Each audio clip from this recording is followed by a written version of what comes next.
outil très intéressant qui se nomme Profil de coupe. L'outil Profil de coupe se trouve dans l'onglet Vue et sous la section Graphisme, Profil de coupe. Le profil de coupe sert à quoi? Il sert tout simplement à changer la disposition ou la forme d'un objet en coupe et pouvoir l'appliquer, pouvoir plutôt approfondir notre coupe. Ici, par exemple, vous avez un bâtiment. Ici, je suis en coupe. Donc, pour que ça fonctionne, vous devez absolument être sur une coupe. Donc, ici, j'ai une section, la section 1. Et ici, j'ai ma maison vue en isométrie. Donc, vous allez voir que le changement que je vais appliquer ici en coupe ne va pas s'appliquer en 3D. C'est l'avantage de cet outil-là.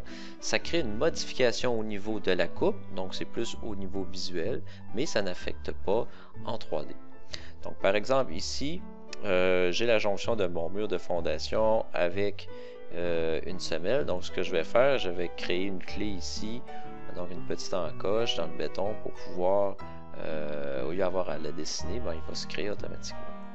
Donc ici, dans Profil de coupe, je vais commencer par sélectionner l'élément. Voyez-vous, je peux sélectionner le mur ou la semelle. Donc en sélectionnant la semelle, là il me demande ici, voulez-vous changer les points de départ. Donc ce qui est important, ici je vais me faire un petit carré.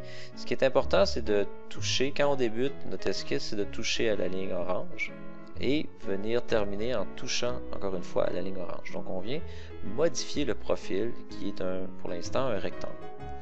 Donc, moi je vais y aller de façon arbitraire.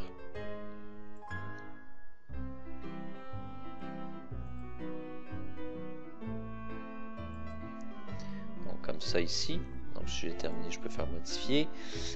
Donc l'esquisse débute en touchant et se termine en touchant. La flèche ici indique si je veux enlever des éléments ou ajouter des éléments. Donc moi présentement je veux vider ce creux là avec la semelle, donc je vais mettre la flèche vers l'extérieur qui dit je veux vider. Donc je vais faire OK. Donc voyez-vous ici, Revit a créé un trou dans mon détail de coupe. Par contre, regardez en 3D ici, il n'y a rien qui s'est produit. Donc c'est normal, le changement se fait qu'en coupe.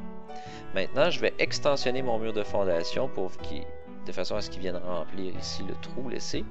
Donc je réapplique la même commande, Vue, Profil de coupe, je sélectionne le mur de fondation et ensuite je refais mon esquisse exactement au même point.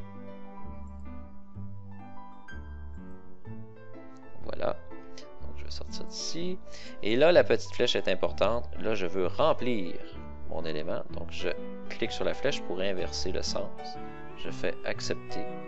Et là, voyez-vous, mon profil de coupe a été modifié, mais sans modifier réellement en 3D.